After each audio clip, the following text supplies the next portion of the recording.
Hi guys, welcome back to my YouTube channel. My name's Kathleen Laurel and I'm a textile artist.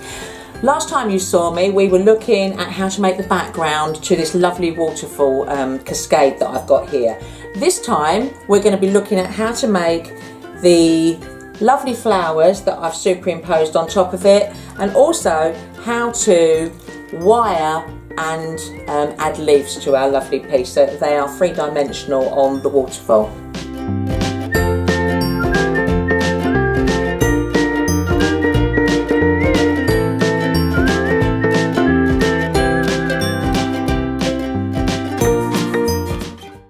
Welcome back. So here on the table I have everything that I am going to need to make my three-dimensional elements for my waterfall.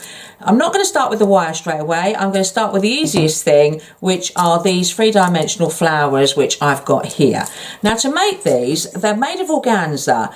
You can't actually sew the organza through the sewing machine unless it's been stabilised in some way, because it's way too floaty and the sewing machine will gobble it up into the bottom of your casing and you'll get into all sorts of problems with it. So what I've done in order to create these flowers is I've taken two pieces of organza, the same colour, but what I've done is I've used some Bonder web in between.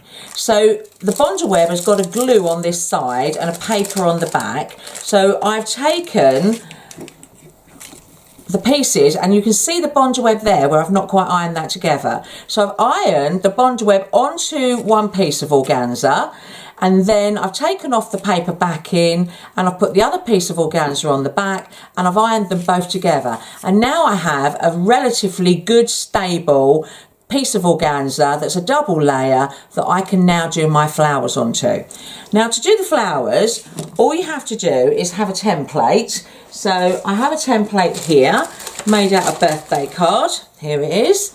And I have a smaller one as well. Here's the smaller one. And with a pencil that you can see, I used a white pencil to do this, you pop your template down onto your organza, you draw around it, you get as many on the piece of fabric as you can, and then once you've drawn around it, you take it to the sewing machine and you stitch with a straight stitch on the sewing machine all the way round the marked line. And when you get back to the beginning, don't stop there, eyeball it and come in and put a second layer round of stitches with your sewing machine that you're doing by eye. There's no markings on there. You do that all over. You can do the same with leaves. You could use one of the petals. What I tend to do is I pick up the petal like that and I draw so far round and I've got a leaf, and then I do stitching around that as well. And then once you've got them to that point, and I've got some green ones here as well, I've got small ones and large ones, you're ready to solder them out. So I have my soldering iron over here. Let's just bring it into the picture. Let's just get my board, because you need a Teflon board to work onto. And I'm now just going to very carefully push down the hot soldering iron against the Teflon board, or it could be a piece of glass, and I'm going to get as close to the stitches as I can, but not too close, because if you're using a metallic thread, that melts, and if you get too close you will go through your flower into the petal and you will ruin it. But you can see that that soldering iron is just melting straight through there. Whoops, there we go. I've got a lump, but never mind, it's gone through.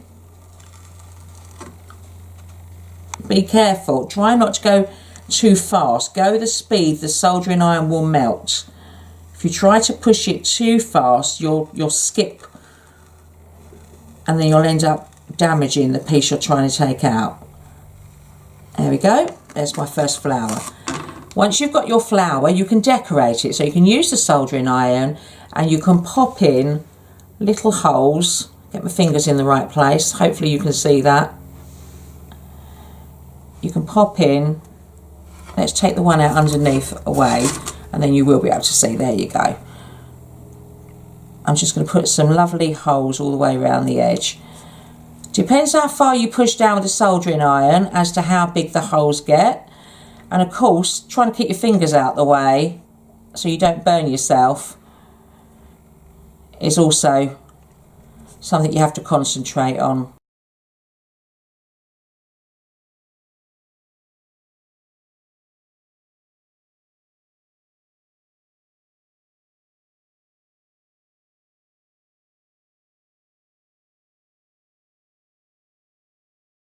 okay? So once you've soldered out your flowers, and I've got a lovely dark blue one here and a limey green one, we want to actually put them together. So you can use your soldering iron to do this, and you can also attach them directly onto the work at the same time. So here I have my panel that I prepared earlier, and I've got my lime green leaf and my dark blue one. You can arrange them either like that, or I like mine popped on like that. I like that arrangement, okay?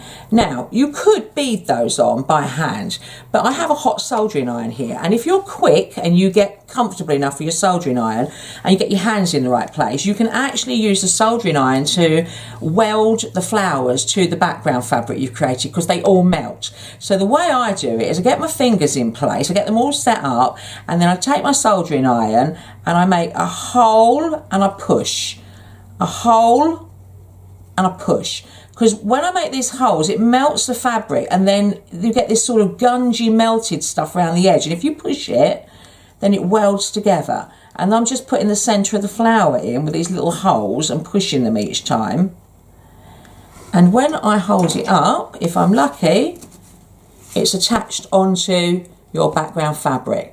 That's really quick, and you can still add beads to that if you wanted to. You can also put marks into the flowers, so if you wanted to, you can actually put your soldering iron in and put in some little sort of stamens, just to give it a little bit of added extra something.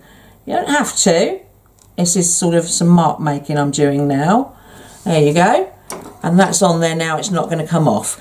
You can also put them together first before you put them onto the work. So there's another one here that I've actually used a soldering iron and melted the holes in there and pushed them together, and we've got one that's complete now. And then you can begin to think about where you're going to put that, and it might be that I bead that one on, but I can also go back in there and I can actually heat up those holes and push. And if I'm lucky,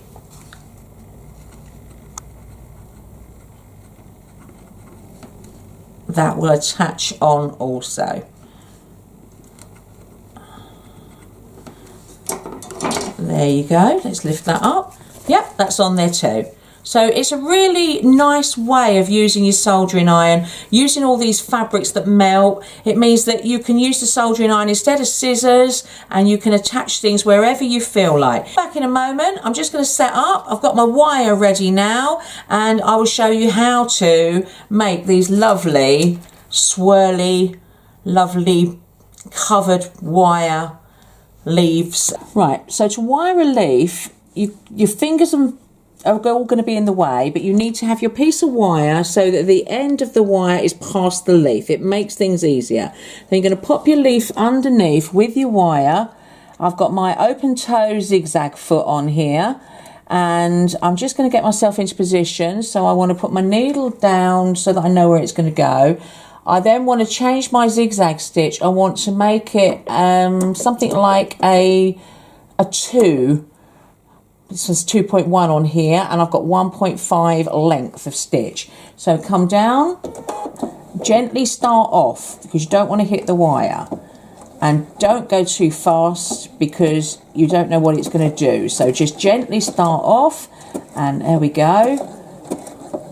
I'm just spanning the wire with the zigzag stitch that I've got closed up as a satin stitch, and gently taking my time, and I'm applying that wire to the middle of that leaf.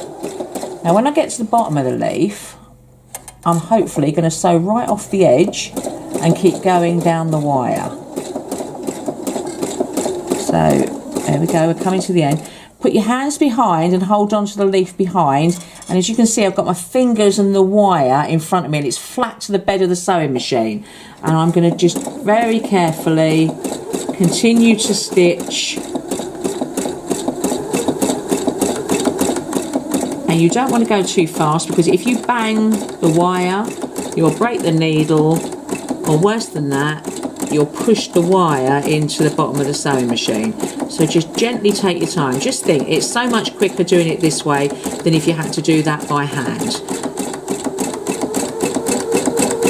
And just keep an eye on it. takes a lot of concentration. Right, now when you get down the wire and you think you've got enough, you can stop and you can have a look and see what you've got. Now that's not covered enough, so what we need to do is we just need to move it round, and we're going to come back up and give it a second covering. So get your fingers in position, hold the wire at the back. It's all very fiddly. Now you could put this through a cording foot if you've got a cording foot. You can do it free motion as well, but I find that to new people that's quite scary. So this is being done with the feed dogs up,